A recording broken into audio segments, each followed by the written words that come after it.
මේ පරීක්ෂණ පිළිබඳව නලින්ද ජාතිස්ස මහත්මයා විපක්ෂින් දැද්ද කියපු ප්‍රකාශය මට දැන් මගේ මිත්‍රයෙක් එවලා තියෙනවා. මම ඒක පෙන්වන්නම්. කිසියකින්වත් මෙන්න ආයුධ ගබඩා මෙන්න බෝම්බ හදපු තැන් කියලා හොයාගෙනත් නැහැ. හැබැයි ඒක පාට බෝම්බ පුරනවා. ඉන්දියාවෙන් තමයි තොරතුරු එන්නේ. හැබැයි ඉන්දියන් තානාපති කාර්යාලයවත් ඉන්දියන් ආණ්ඩුවවත් අපේ ආණ්ඩුවෙන් 1.ක වැඩි ආරක්ෂාවක් ඉල්ලන්නේ නැහැ. ඒතර ඒගොල්ලන්ට ෂුවර් ඒගොල්ලන්ට ගහන්නේ නැහැ කියලා. ඊට දවස් 3-4කට පස්සේ අපේ රටවෙන්ද ඉන්දියාව විදේශ ලේකම්වරයා හදිසි ලංකාවට එනවා. එක් දින සංචාරයකට. සාකච්ඡා ගොඩක් කරනවා. කිසිම වැඩිපුර ආරක්ෂාවක් ඉන්දියන් විදේශ ලේකම්වරයාට අපේ ආණ්ඩුවෙන් දෙන්නෙත් නැහැ ඉල්ලන්නෙත් නැහැ. එහෙම වෙලා තමයි මේ සිල් සිද්ධ වෙන්නේ. ඔය මරාගෙන මැරෙන බෝම්බ පුරවගත කට්ටිය ගිහිල්ලා තියෙන්නේ සෞදියට ලෙබනනේට නෙවෙයි ඉන්දියාවට වැඩිපුර. සයින්ද මර්තුල තා බෝම්බය පුරන ඔබට මතකයි. ඔතන ඉන්නවා ඉතා වැදගත් චරිතයක්. පුලස්තිනි රාජේන්ද්‍ර නැත්නම් සාරා පැනගත්ත ඉන්දියාවට. සාරව පැන්නුව ඉන්දියාවට.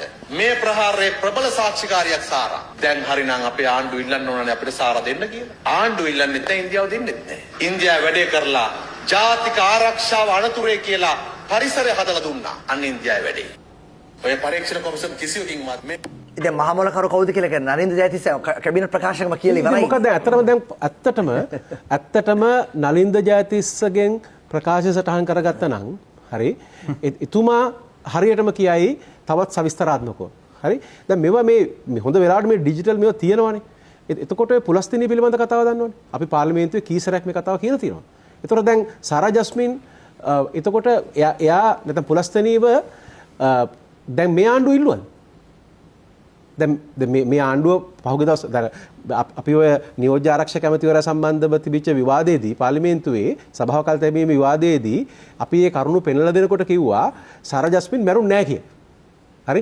ඒ කියන්නේ කලින් ආණ්ඩුව සාරා ජස්මින් මැරුණු බවට ව්‍යාජ DNA පරීක්ෂාවක් කළා. එයා මැරිලා නැහැ කියන කාරණේ ඉදිරිපත් වුණා. එතකොට එහෙමනම් දැන් මේ ආණ්ඩුව හරි මේ ආණ්ඩුව ඉන්දියාවෙන් ඉල්ලුවද සාරා ජස්මින්ව දෙන්න කියලා? නෑ. ඒ කියන්නේ ඕන් තුන්වෙනි DNA එක පිළිගත්තේ නෑනේ. නෑනේ. ඒ විතරක් නෙමෙයි. සහරාන්ගේ බිරිඳගේ ප්‍රකාශයක්. හරි? ජනාධිපති පරීක්ෂණ කොමිෂන් සභාව ඉදිරියේ හරියාකාරව සටහන් කරගන්න බැරි වුණා. ඒ වෙලාවේ කොරෝනා වසංගත තත්ත්වය නිසා. ඒතර මේ සහරාන්ගේ බිරිඳ මේ තොරතුරු දන්නවා ලංකාවේ ඉන්නවා. එයා ලංකාවේ ආරක්ෂිතව ඉන්නවා. ඉන්න තැන ආරක්ෂක හමුදා දන්නවා. ඒතර සහරාන්ගේ බිරිඳ දන්නවා හරියටම කවුද මේ සහරාන් සමග දෙමළ භාෂාවෙන් sannivedanaya කරපු සහරාන්ට උඩින් හිටපු කෙනා කවුද කියලා. මොකද සාක්ෂි විශාල විදිහට තියෙනවා සහරාන් යම් දෙමළ භාෂාවෙන් දුරකථනය හරහා කතා කරන පුද්ගලයෙක්ගේ අන සහ උපදෙස් අනුව තමයි දිගින් දිගට කටයුතු කරන්නේ. ඇයගේ ප්‍රකාශයක් සටහන් කරගත යුතුයි විධිමත් විදිහට. ඒක තාම කළා නැහැ කියන එක මගේ අවබෝධය. ඒ වගේම ජනාධිපති පරීක්ෂණ කොමිෂන් සභාවේදීත් අර ඔක්කොම පැත්තෙන් තුම මේ නලින්ද ජයතිස්සගේ ප්‍රකාශය.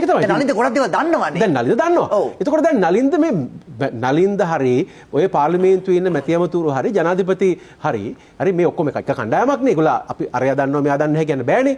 එතකොට මෙතන කවුරුත් මේ වැඩේ දන්නවා. දැන් නලින්ද කියනෝනේ සාරා ඉන්දියාවට ගියා කියලා. ඉන්දියාවට ගියා කියනවා ඉන්දියාවෙන් ගෙන්න ගන්නේ නැත්තේයි කියලා අහනවා. බොහොම ළඟම සාක්ෂිකරුවෙක් ඉන්නවනේ. ඔව් එතකොට මේ සාක්ෂිකරුවෝ පැනලා ගියේ ඉන්දියාවට. හරි ඒ විතරක් නෙමෙයිනේ දැන් ඔබ හිතුවොත් එහෙම දැන් ඔය අත්අඩංගුවට ගත්ත මේ පුපුරන ද්‍රව්‍ය කිලෝ 800ක් හෝ 1000ක් විතර ප්‍රමාණයක් අත්අඩංගුවට ගත්තේ හරි ලැක්ටෝවත්ත. ඒ ලැක්ටෝවත්ත සහ ඉන්දියාව අතර තියෙන අර හොරබඩු ජාවාරම එන ඒ මාර්ගය ඔස්සේ තමයි ඒ බඩු එයිලා තියෙන්නේ. ඒ කියන්නේ ඒ පුපුරන ද්‍රව්‍ය එයිලා තියෙන්නේ ඉන්දියාවේ. එතකොට ඒ නිසා මේ ඉන්දියානු සබඳතාවය පිළිබඳ ගවේෂණය කළ යුතුයි. ඒතර ඒක ඉන්දියානු රජයේද ඉන්දියාවේ වෙන ත්‍රස්තවාදී සංවිධානයක්ද? එහෙම නැත්නම් යම් නිශ්චිත ඉන්දියාවේ ඉන්න අන්තවාදී ආගමික කණ්ඩායමක්ද? හරි කවුද මේ කණ්ඩායම? ඒතකොට මේවා ගැන ගවේෂණය කරන්න. ඒවා ගැන අපි නිගමනය කරන්න මේ ඉක්මන් වෙන අවශ්‍යතාවයක් නැහැ.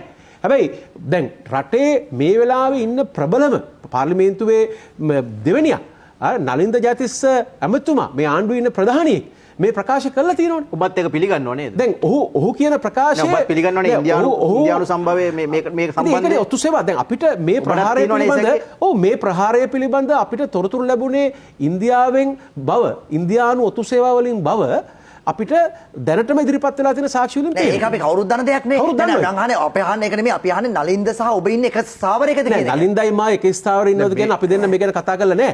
නමුත් මේ නලින්ද නලින්දගේ අජිත් පී පෙරේරා කිව්වත් කියන ওই ටිකමද? නෑ මට මීට වඩා කියන්න දේවල් තියෙනවා. හරි? නලින්දරත් මීට වඩා කියන්න දේවල් ඇති. හරි මට මේ හැමදේම මේ වගේ සාකච්ඡාවක කියන්න පුළුවන් කමක් නෑ. හරි එතකොට නෑ එක දෙයක් කියනවා. මෙතන මේ අද මාධ්‍ය ඉස්සරහා රංගපාන ජවනිකාවෙන් ඔබට කිය හරි ජාත්‍යන්තර බලපෑමක් ජාත්‍යන්තර සබඳතාවයක් තියෙනවා. විපක්ෂ නලින්ද සහ ආණ්ඩු පක්ෂ නලින්ද වෙන්නේද? හරි දැන් මම කියන්නේ දැන් ඔබට දැන් කියන්න පුළුවන් වෙන්න ඕනේ. මොකද නලින්දට දැන් කියන්න බැරි එයා ආණ්ඩුවේ මේ පාර්ලිමේන්තුවේ තුන්වෙනියා හින්දා. හරිද? ඔව් යන හින්දා. ඒතර අනිත් එක ඔහු දැන් විපක්ෂයේ ඉඳද්දි මේක කිව්වා. අජිත් පී පෙරේරාට දැන් කියන්න පුළුවන් වෙන මොකද?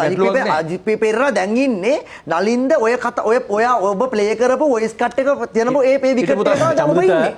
මෙවැනි සංවේදී කාරණා පිළිබඳව මෙවැනි සාකච්ඡාවක කතා කළ යුතු දේවල් මොනවද නොකළ යුතු දේවල් මොනවද සීමාවන් මොනවද කියලා මම දන්නවා. මොකද හේතුව දැන් ඔබෙන් අද මේක අහන්න බෑ කියන්නේ ඔබ ඊළඟ ආණ්ඩුවේ ප්‍රබල ඇමතිවරයෙක් බවට පත් වෙලා ඔබ මේ පුටුවේ ඊළඟ ආණ්ඩුවේ ඔබ තුන්වෙනි වුණොත් මේ කරුණු චමුදිත මම උකහාගෙන තියෙන මේ තියෙන මම කියන මේ කරුණු වලින් 90%කටත් වැඩි ප්‍රමාණයක් පාර්ලිමේන්තුවේ දැන් පුස්තකාලයේ තියලා තියෙන පාස්කු ප්‍රහාරය පිළිබඳ ජනාධිපති පරීක්ෂණ කොමිෂන් සභාවේ සාක්ෂි වලින් එළිදරව් වෙන කාරණා. හරි එතකොට මේවා මේ හංගන්න දෙයක් නෑ.